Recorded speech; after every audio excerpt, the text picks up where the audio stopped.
నేను సామాన్య ప్రేక్షకుడిని. నాకు అందుబాటుదారులో వినోదం ఉంటే థియేటర్కి వెళ్ళి చూస్తా, లేదు అనుకుంటే నాకు అందుబాటులోకి వచ్చినప్పుడు చూస్తా. ఇది నేను ఎప్పుడు చాలాసార్లు నా వీడియోలు ఫాలో అయ్యే వాళ్ళకి తెలిసిందే.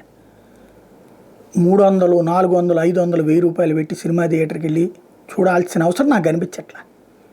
అదే సందర్భంలో నాకు అందుబాటులో ఉంటే 80, 100, 150, 200 ఉన్నప్పుడు వెళ్ళి చూసేవాడిని.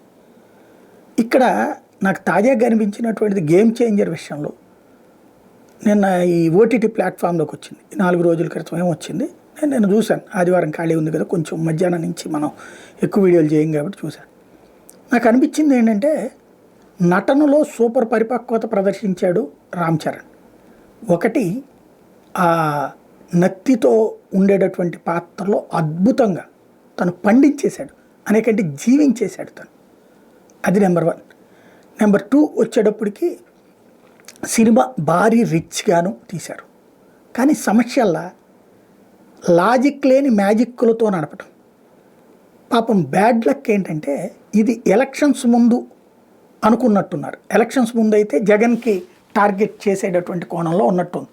ఏది అందులో క్యారెక్టర్ని, సీఎం క్యారెక్టర్ని ఆ టైప్లో ప్రొజెక్ట్ చేసేటటువంటి ప్రయత్నం చేసినట్టు కనబడింది. సరే కాదు అనుకుందాం పోనీ.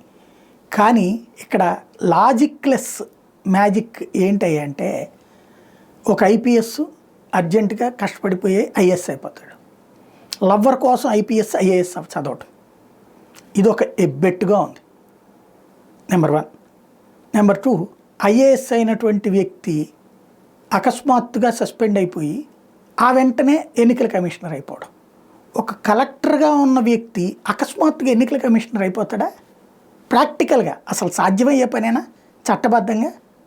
అందులో సస్పెండ్ అయిన వ్యక్తి, కలెక్టర్ సస్పెండ్ అయ్యాడు, మిగతా ఐఏఎస్ లెటర్ రాశారట, దాంతో అయితే గీతే సస్పెన్షన్ తీస్తారు, కానీ ఏకంగా ఎన్నికల కమిషనర్ అయిపోతాడా?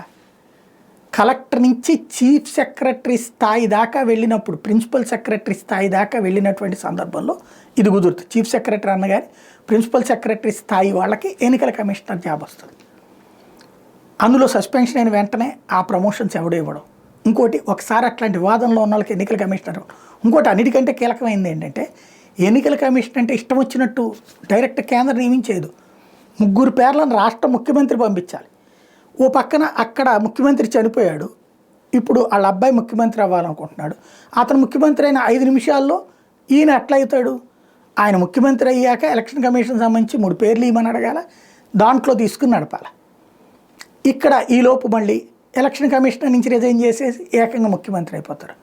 ఇవన్నీ పాత రోజుల్లో ఒక్కరోజు ముఖ్యమంత్రి పాత్రలు అవన్నీ గొప్పగా అనిపిస్తాయి చూడటానికి. ఇది సోషల్ మీడియా రాని రోజుల్లో బాగుంటుంది. అదేది భరత్ అని నేను ఇట్లాంటి. ఫైనల్గా చూస్తే ఇక్కడ కనబడేది ఏంటంటే, ప్రాక్టికాలిటీకి పూర్తి భిన్నంగా ఉంది. రెండవ పాయింట్ ఏంటంటే, ఎగ్జాగరేటెడ్ కాన్సెప్ట్ అనమాట. మనం ఇప్పుడు మన కళ్ళ ఎదురుకుండా చూస్తున్నాం.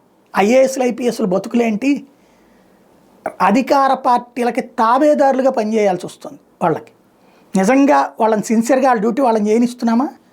చివరికి వాళ్ళ మీద కేసులు, వాళ్ళని వేధించడం, వాళ్ళని సస్పెన్షన్లో పెట్టడం, వాళ్ళని ఏడిపించుకు తింటున్న రోజులు. అసలు ప్రజాస్వామ్యబద్ధంగా ఉండేటటువంటి వ్యవస్థలు చచ్చిపోతున్నాయి.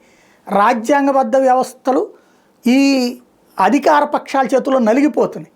ఇట్లాంటి టైంలో కలెక్టర్ ఎరగదీసి ఎలక్షన్ కమిషనర్ విమానాల్లో వచ్చి, హెలికాప్టర్లలో వచ్చి ఇంత ఎగ్జాగరేట్ చేస్తే మన కళ్ళెదురుకుండా రియాలిటీ కనబడుతుంటే కాదు అనుకుని ఎక్కడ చూస్తారు? కాస్త దగ్గరగా ఉంటే బాగుంటుందేమో. సరే, ఏదో కొడితే విమానాలు ఎగిరిపోతాయి, ఆకాశంలో నుంచి కిందకు పడిపోతాయి, ఇట్లాంటి ఏదో మన కర్మగాలి ప్రతి ప్రేక్షకుడు తప్పదు కాబట్టి చూస్తున్నాడు, ఆస్వాదిస్తున్నాడు. దాంట్లో మన హీరో తొడగొట్టగానే రైళ్ళు ఎగిరి వెనక్కి వెళ్ళిపోయేటటువంటి సిచ్యువేషన్ చూస్తున్నాం మనం. అంతవరకు బాగానే ఉంది. కానీ ఇవి రియాలిటీలో ఉండే వాటిని కూడా ఎగ్జాగరేట్గా చేస్తే ఏమవుతుంది? రియాలిటీకి దూరం అవుతుంది. మంచి చక్కటి నటన ఉంది.